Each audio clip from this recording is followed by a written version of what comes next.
Knowledge. तो मैं आज आप लोगों के लिए जनरल नॉलेज के कुछ क्वेश्चंस लेकर आई हूँ। क्वेश्चंस, आंसर्स और उसके इलस्ट्रेशन सब इस वीडियो में आप लोगों को मिलेगा।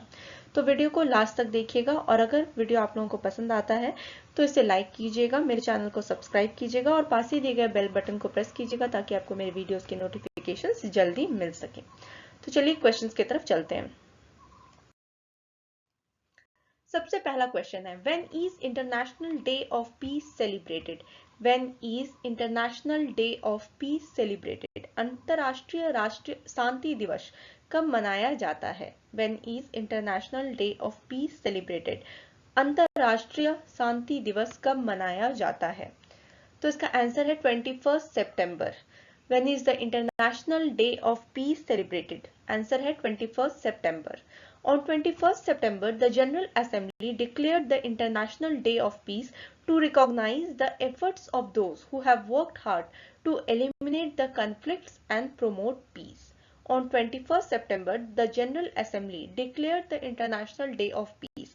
जो जनरल असेंबली है वो डिक्लेयर किया था इंटरनेशनल डे ऑफ पीस, ताकि जिन लोगों का एफर्ट लगा है, ताकि लोगों के बीच में जो भी कन्फ्लिक्ट्स है उसको खत्म करने के लिए, पीस को प्रमोट करने के लिए उन लोगों के एफर्ट को रिकॉग्नाइज करे। इसी के लिए इंटरनेशनल डे ऑफ पीस जो है वो सेलिब्रेट किया जाता है।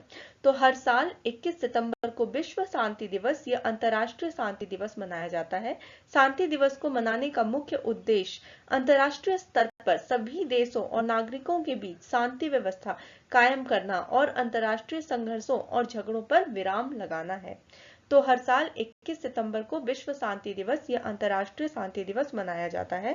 शांति दिवस को मनाने का मुख्य उद्देश्य अंतर्राष्ट्रीय स्तर पर सभी देशों और नागरिकों के बीच शांति व्यवस्था कायम करना और अंतर्राष्ट्रीय संघर्षों और झगड़ों पर विराम लगाना है।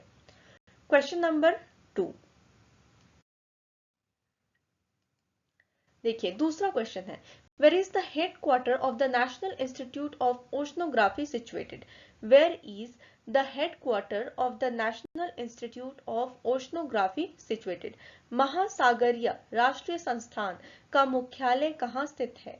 Where is the headquarter of the National Institute of Oceanography situated? इसका आंसर है Goa. The National Institute of Oceanography NIO जिसको बोला जाता है with its headquarter at Dona Paula, Goa and regional centers at Kochi, Mumbai and Visakhapatnam is one of the 37 constituent laboratories of the Council of Scientific and Industrial Research जिसको CSIR कहा जाता है in New Delhi. The National Institute of Oceanography NIO with its headquarters at Dona Paula, Goa and regional centers at Kochi, Mumbai and Visakhapatnam is one of the 37 constituent laboratories of the Council of Scientific and Industrial Research जिसे CSIR कहा जाता है in New Delhi. तो गोवा के डोना Paula और कोची, मुंबई और विशाखापट्टनम में क्षेत्रीय केंद्रों के साथ राष्ट्रीय समुद्र विज्ञान संस्थान NIO वैज्ञानिक परिषद की 37 घटक प्रयोगशालाओं में से एक है। गोवा के डोना पाउला और कोची, मुंबई और विशाखापट्टनम में क्षेत्रीय केंद्रों के साथ राष्ट्रीय समुद्र विज्ञान संस्थान जिसको NIO कहा जाता है वैज्ञानिक परिषद की 37 घटक प्रयोगशालाओं में से एक है। अब question number 3, What does the space hurricane emit? What does the space hurricane emit? Space hurricane क्या उत्सर्जन करता है? What does the space hurricane emit? Answer इसका electron. For the first time, scientists have discovered a space hurricane that swirled over the North Pole in Earth's upper atmosphere for 8 hours. These hurricanes, which rained electrons, are known to occur in Earth's lower atmosphere. They have never been detected earlier in the upper atmosphere. इसका Hindi translation देखिए। पहली बार वैज्ञानिकों ने एक space hurricane की खोज की है जो उत्तरी ध्रुव पर पृथ्वी के ऊपरी वातावरण में 8 घंटे तक घूमता रहा। यह तूफान, जिसने इलेक्ट्रॉन बरसाए, पृथ्वी के नीचे वातावरण में होने के लिए जाना जाता है। ऊपरी वायुमंडल में इनका पहले कभी पता नहीं चला था। तो what does space hurricane emit? तो space hurricane emit electron. Space hurricane क्या उत्सर्जन करते हैं? तो आंसर इसका electron. Question number 4, who introduced this definition? Question number 4, who introduced this definition of mudra itself creates mudra? Who introduced this definition of mudra itself which creates mudra? मुद्रा स्वयं मुद्रा का निर्माण करती है, ये परिभाषा किसने प्रस्तुत की थी? मुद्रा स्वयं मुद्रा का निर्माण करती है, ये परिभाषा किसने प्रस्तुत की थी? तो इसका आंसर है क्राउमर। Who introduced this definition of mudra itself which creates mudra? The answer is Crowmer. Question number 5. Question number 5. Following region contributes most to India's GDP. Following region contributes most to India's GDP. निम्नलिखित क्षेत्र भारत की GDP में सबसे ज्यादा योगदान देते हैं। यहाँ पे कुछ ऑप्शंस है, उसमें से आप लोगों को बताना है कि कौन सा ऐसा क्षेत्र है जो कि भारत की जीडीपी में सबसे ज्यादा योगदान देता है। ऑप्शन है ए, प्राइमरी सेक्टर, जिसको प्राथमिक कृषि, शिकार या फिर खनन। सेकेंडरी सेक्टर, वित्त, जिसमें विनिर्माण या फिर मैन्युफैक्चरिंग होता है। टेरिटरी सेक्टर, जिसमें तृतीय सेवाएं मिलती हैं। और नन ऑफ दिस, इनमें से कोई नहीं। Following reason contributes most to India's GDP. Primary sector, secondary sector, territory sector और नन ऑफ दिस। निम्नलिखित क्षेत्र में भारत की जीडीपी में सबसे अधिक योगदान देते हैं। निम्नलिखित क्षेत्र भारत की जीडीपी में सबसे अधिक योगदान देते हैं। प्राथमिक, द्वितीय, तृतीय या इनमें से कोई नहीं। तो the right answer is territory sector, तृतीय सेवाएं, जिसको हम लोग सर्विस बोलते हैं। The service sector is the largest sector of India. Gross value added, जिसका शॉर्ट फॉर्म GVA है, gross value added at current price for the services sector is estimated at 100.46 lakh crore INR in Indian rupees in 2019-20. The service sector accounts for 54.77% of the total India's GVA, gross value added, of 183.43 lakh crore Indian rupees. The service sector is the largest sector of India. Service sector जो है वो largest sector है India का। Gross value added जो GVA है current price में जब estimate किया गया था in the year 2019-20, तो सिर्फ सर्विस सेक्टर से जो इनकम था वो 100.46 लाख करोड़ था। तो सर्विस सेक्टर जो है वो 54.77% of the total India's GVA, total India का जीवीए जो था वो 183.43 लाख करोड़ इंडियन रुपीस में था। तो इसका 54.77% जो है वो सर्विस सेक्टर से आता है। हिंदी ट्रांसलेशन देखिए इसका। सेवा क्षेत्र भारत का सबसे बड़ा क्षेत्र है। सेवा क्षेत्र के लिए मौजूदा कीमतों पर सकल मूल्य वर्धित, जिसको जीवीए कहा जाता है, 2019-20 में 100.46 लाख करोड़ रुपए अनुमानित हैं। 183.43 लाख करोड़ भारतीय रुपए में के कुल भारत के जीवीए का 54.77 सेवा क्षेत्र से ही आता है, यह सेवा क्षेत्र में है। तो सेवा क्षेत्र भारत का सबसे बड़ा क्षेत्र है। सेवा क्षेत्र के लिए मौजूदा कीमतों पर सकल मूल्य वर्धित जीवीए जो है 2019-20 में 100.46 लाख करोड़ रुपए अनुमानित है। 183.43 लाख करोड़ भारतीय रुपए के कुल भारत के जीवीए का 54.77 सेवा क्षेत्र में है। Question number 6, surface temperature of sun is, surface temperature of sun is, सूर्य का सतही तापमान है।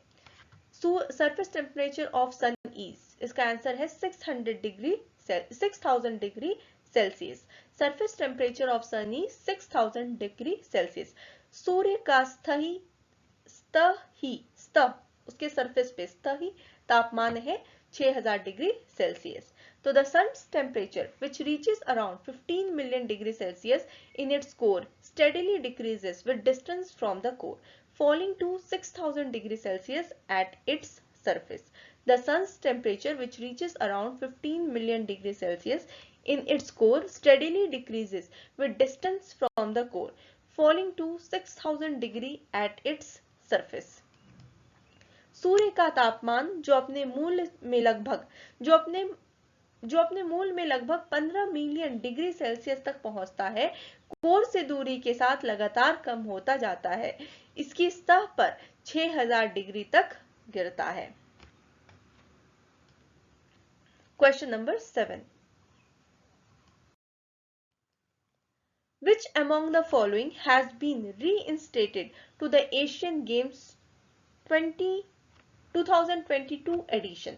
Which among the following has been reinstated to the Asian Games 2022 edition?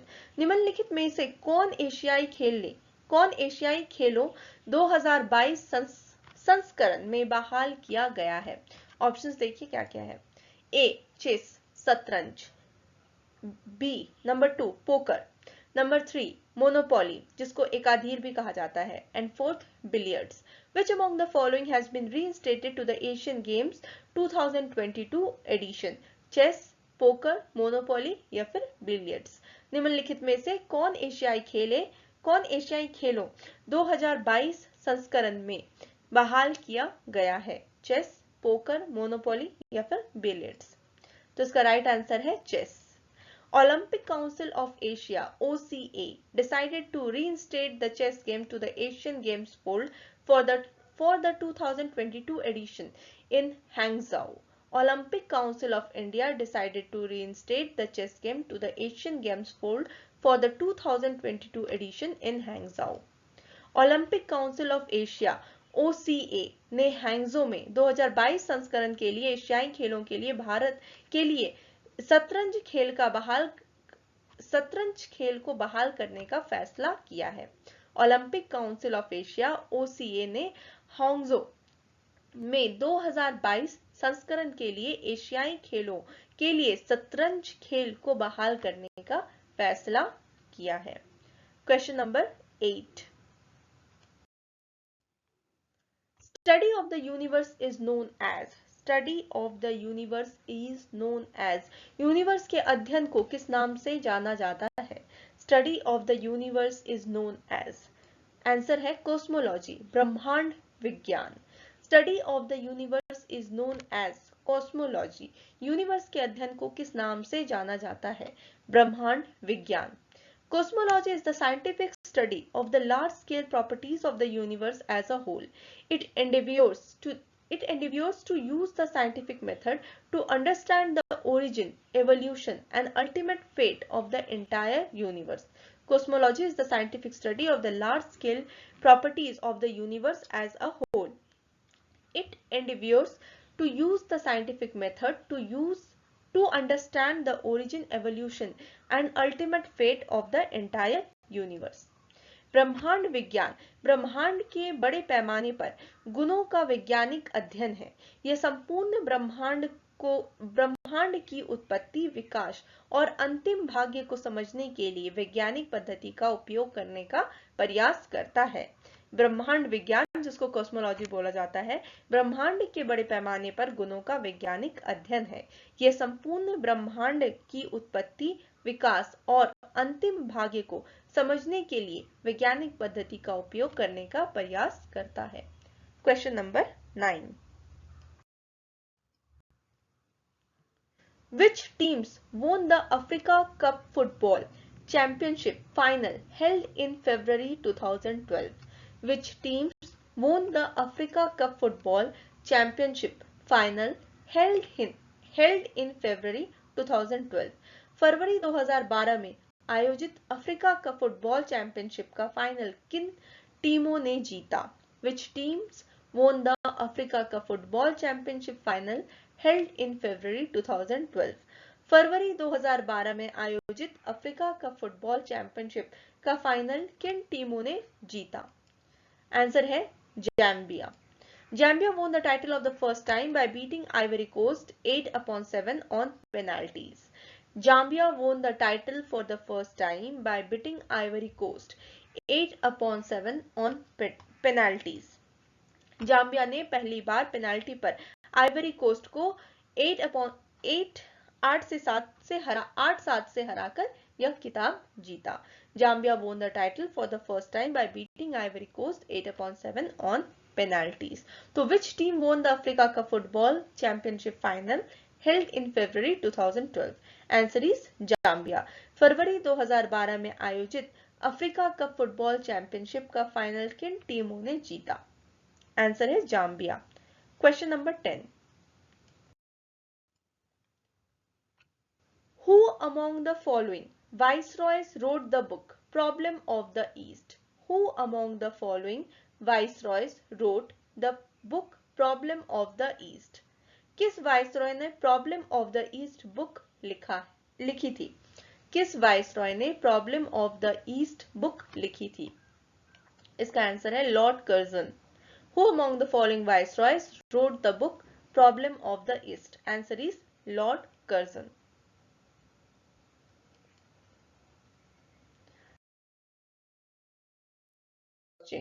अगर आपको कोई भी क्वेरीज है, कोई भी क्वेश्चन है तो आप मुझे नीचे कमेंट सेक्शन में कमेंट कर सकते हैं. Thank you.